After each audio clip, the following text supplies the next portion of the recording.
So the Heat won game two. I mean, I think this was crazy, but I think the key to this game was really what happened in the fourth quarter. The Heat were leading in the first by 3 points, and honestly, for the entire game, I believe that most of this game was really controlled by threes. Like Denver did not hit that many threes comparatively to Miami. Miami hit 50% of their threes. They hit 17 threes and they took 35 of them. Denver only hit 11 and hit 28 of them. No, and took 28 of them. And it just looked like Miami offensively was better. They were more efficient on their free throws, even though they scored less of them. And from their field goal, they had less field goal and scored less effectively. But that 3 point line really helped them. Also, that Denver had a lot of turnovers and less assists than Miami. It just looked like this game they actually knew what to do against them. And I want to say a few shout outs. Shout out to Duncan Robinson. That fourth quarter was insane for him. And he really put the team on his back. Just scoring again and again and again. Right? Also, I want to say shout out to Jimmy. He actually came up in the fourth quarter hitting an insane and one.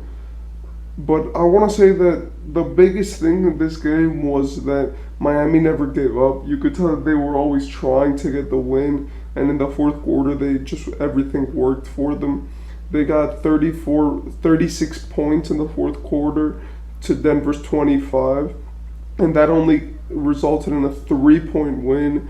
So you could tell that even though Miami's kind of rough, it did come down to the wire, and in the end, I believe that that offensive rebound from Jokic that he got, which turned into the Jamal Murray three, was a big mishap for Miami, especially in that big of a stage.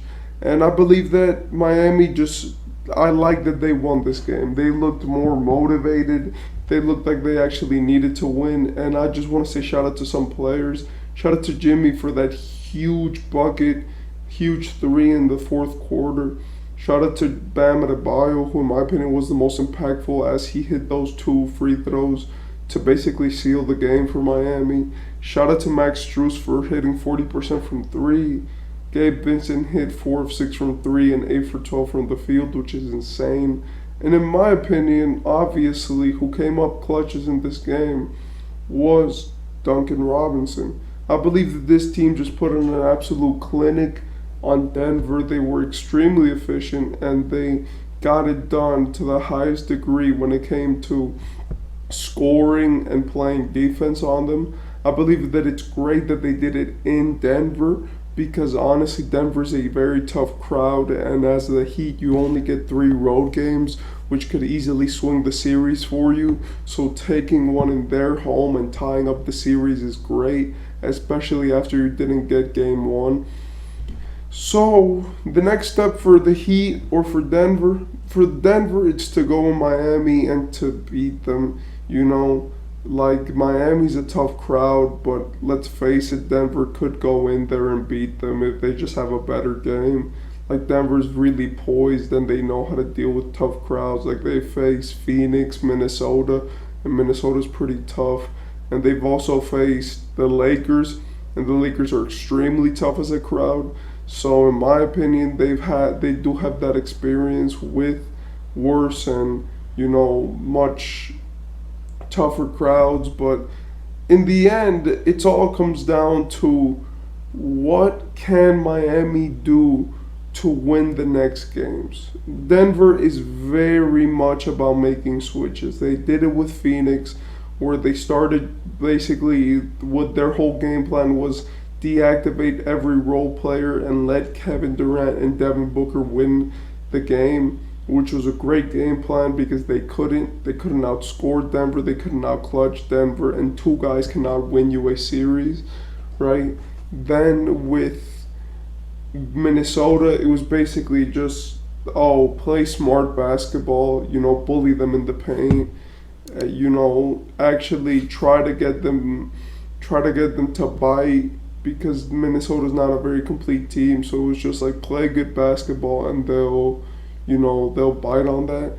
And finally, with the Lakers, it was just, keep score more than them, Like the Lakers had tough defense, but it was just like if you could break AD, then all we need to do is score more than this team. Because the Lakers were very good defensively, but they did look very rough offensively at times, right? Which, in my opinion, made them a very, very strong proponent to just get outscored because even though their defense was so good, their offense was really mixed comparatively. Now with Miami, it's gonna have to be just play through what they give you for Denver. Denver could, like, if Miami gives you a lot of offense, then play defense on them. If Miami gives you a lot of defense, play offense on them, and just see what they give you. Because it's like Denver is a very good team, and they're made to win.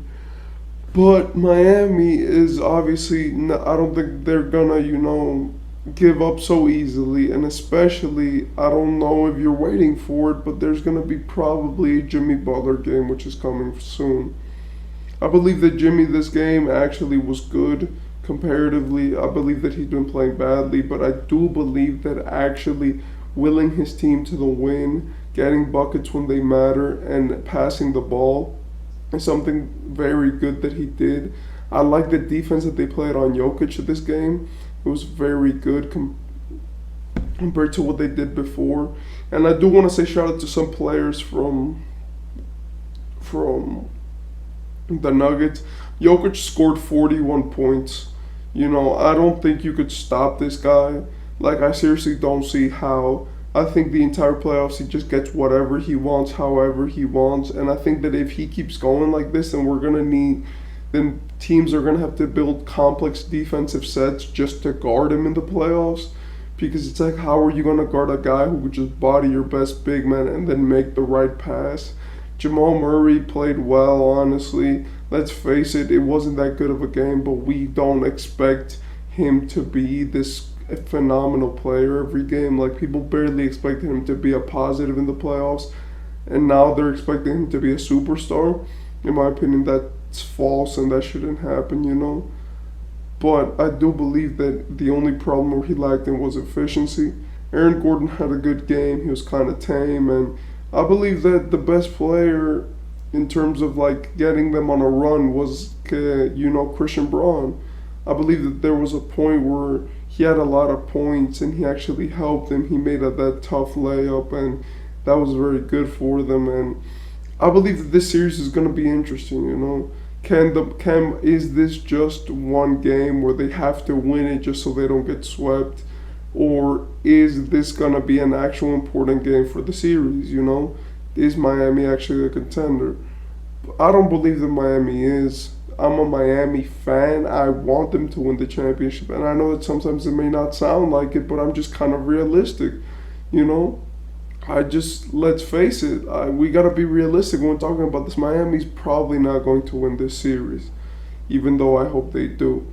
So in the end, I believe that for next game, we're going to see some polished offensive sets. It's not in Denver anymore, it's in Miami. But I do believe that after that second game in Miami, Miami has to come back and get used to the altitude again, because that's obviously a very big thing for them that they've been struggling with, which you could see that their players are just playing differently, right? And in the end, let's see what Miami does. I don't think they're going to win. I don't think there's any chance that they win this championship, if I'm being honest. But I do believe that we have to give them just, hey, you won a game. You might win 2 or 3, but let's see what you're going to do. Make this series interesting. Give us a show. But in the end, I think for media likability, I think for the fans, and I think in general, just because of being good, Denver will probably take this home. I want to say shout out to Miami for winning this game, and let's see what happens in these finals as they get cooking up.